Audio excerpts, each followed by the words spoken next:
Christophe sur Europe 1. Ça fait du bien d'être avec vous. C'est le 45e jour de confinement et nous, ça nous tape pas du tout sur les nerfs. On est complètement. Non. Je suis en train de me ronger le mollet, mais ça va. Laurent Barra, vous êtes accro aux applications de smartphone? Oh oui, Anne, j'adore ça. J'en ai au moins une vingtaine. Alors, Yuka, qui m'aide à faire mes courses, Waze, qui m'aide à éviter les embouteillages, Appen, qui me permettait à l'époque où le roulage de pelle, la galoche spontanée, vous savez de quoi je parle tous les trois, n'était pas encore considéré par le directeur général de la santé publique, le jovial Jérôme Salomon, comme une activité à risque. Et oui, cette application qui me permettait de repérer si dans un rayon d'environ 15 km autour de moi, il y avait une ou plusieurs célibataires en rut, en mal d'amour. Et donc, je ne vous cache pas que l'hypocondriaque que je suis attend avec impatience l'arrivée de l'application de traçage Stop Covid proposée par le gouvernement.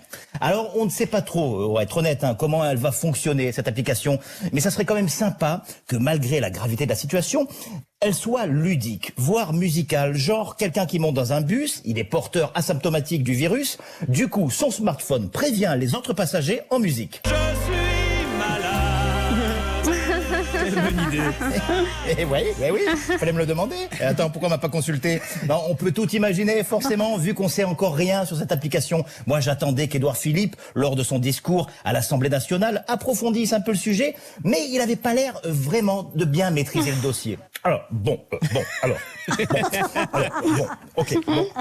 allez, vas-y, démarre-toi avec ça, Édouard. Donc, en ce qui concerne l'application de traçage Stop Covid.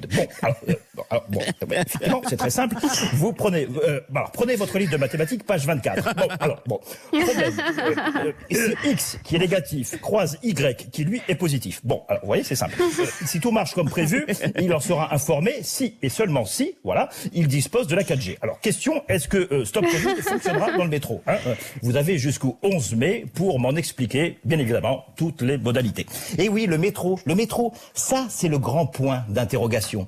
C'est quand même l'endroit au monde où il y a le moins de distanciation sociale et le moins de réseau. Comment voulez-vous qu'une application de traçage de virus fonctionne dans un endroit où il est quasiment impossible d'avoir une conversation téléphonique sans dire au moins 35 fois je t'entends pas, je suis sous une aisselle. Oui, ça capte pas. Je te rappelle. Allez, je te rappelle quand je sors, bisous. Et oui, il l'a dit, le Premier ministre, va falloir apprendre à vivre avec ce virus. Il a raison, mais c'est pas comme ça que je les avais imaginés, mes 40 ans, moi. Moi, je voulais séduire, faire l'amour, rompre, reséduire, re-rompre, refaire l'amour, jouer mon spectacle en demandant à mon public s'il est chaud, sans pour autant penser à sa température. Je m'imaginais vivre ma crise de la quarantaine sans risquer d'y finir en quarantaine.